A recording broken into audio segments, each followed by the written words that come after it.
राधे राधे, जय श्री कृष्ण। दोस्तों, आप सभी का स्वागत है हमारे YouTube चैनल भजनमाला में।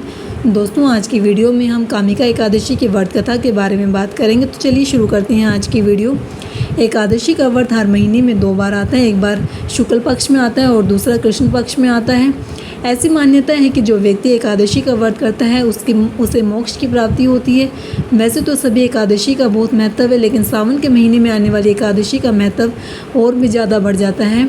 सनातन धर्म में एकादशी तिथि भगवान विष्णु को समर्पित होती है। इस दिन भगवान विष्णु की नियमित रूप से व्रत उपवास रखे जाते हैं, उनकी पूजा की जाती है। भगवान विष्णु की पूजा करने से मनुष्य की सभी इच्छाएं पूरी हो जाती हैं। कामिका एकादशी चातुर्मास की दूसरी एकादशी होती है। इससे पहले देवशनी एकादशी का व्रत रखा जाता है, जिसमें भगवान विष्णु योग निद्रा में चले जाते हैं। हालांकि श्री हरि के योग निद्रा में जाने से पूजा में कोई बदलाव नहीं होता है। आप जिस प्रकार से एकादशी का व्रत पहले रखते थे, वैसे ही कामिका एकादशी का व्रत भी रखा जाएगा। तो चलिए हम शुरू करते हैं व्रत कथा। धार्मिक ग्रंथों के अनुसार कालांतर में किसी गांव में एक बहुत ही बलशाली अक्षत्रिय रहता था। वह बहुत ही बलवान था। उसके बल की चर्चा पूरे गांव में फैली हुई थी। उसे अपने बलशाली होने पर बहुत ही घमंड था। हालांकि वह धर्मपरायण भी था। वह भगवान विष्णु जी की नित्य प्रति पूजा करता था। वह भगवान विष्णु जी का सच्चा भक्त था। एक दिन वह कहीं किसी कार्य के लिए जा रहा था, तो रास्ते में उसे किसी ब्राह्मण से भिड़ंत हो गई। तो उसे बहुत ही गुस्सा आ गया। उसने ब्राह्मण व्यक्ति पर हाथापाई करनी शुरू कर दी। उसने ब्राह्मण व्यक्ति को मारना शुरू कर दिया। बलशाली अक्षत्रिय अपने गुस्से पर काबू नहीं कर सका। ऐसे में उसने ब्राह्मण के ऊपर बहुत ही तेज शक्तिशाली प्रहार किया, जिससे ब्राह्मण की मृत्यु हो गई। एक बार तो बलशाली अक्षत्रिय ने उस पर प्रहार कर दिया, पर उसके बाद उसे अपने किए पर पश्चाताप होने लगा।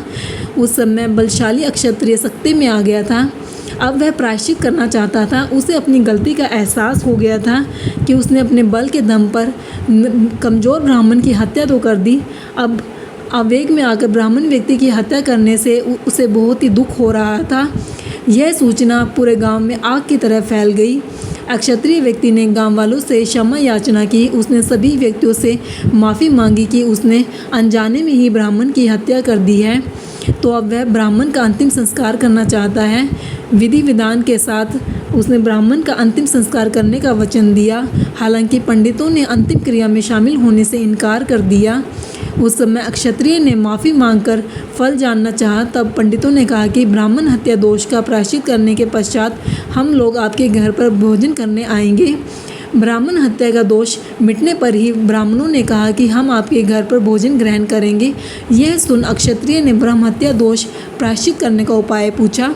तो पंडितों ने उसे बताया कि सावन मास की कृष्ण पक्ष की एकादशी तिथि, जो कि कामिका एकादशी के नाम से जानी जाती है, अगर विधि विधान से आप भगवान विष्णु जी की पूजा उपासना करते हैं तो आपका ब्राह्मण दोष मिट जाएगा। साथ ही ब्राह्मणों को आप भोजन भी करवाइए और दान दक्षिणा भी दीजिए। ऐसा करने से आप ब्रह्म हत्या दोष से मुक्त हो जाएंगे। कालांतर में अक्षत्रिय ने ब्राह्मण व्यक्ति का दाह संस्कार कर दिया। ब्राह्मणों के वचनानुसार सावन मास की कामिका एकादशी तिथि पर अक्षत्रिय ने विधि विधान से भगवान विष्णु की पूजा उपासना की। उसने भगवान विष्णु जी का व्रत रखा और जैसे पंडितों ने बताया था, उसी तरह से उसने भगवान विष्णु जी की पूजा की। ब्राह्मणों को भोजन भी करवाया, उन्हें दान दक्षिणा भी दी।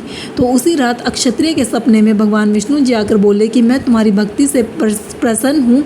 आज के दिन तुमने विधि विधान से मेरी पूजा की है। इस व्रत के पुण्य प्रताप से तुम ब्रह्म हत्या के दोष से मुक्त हो जाओगे।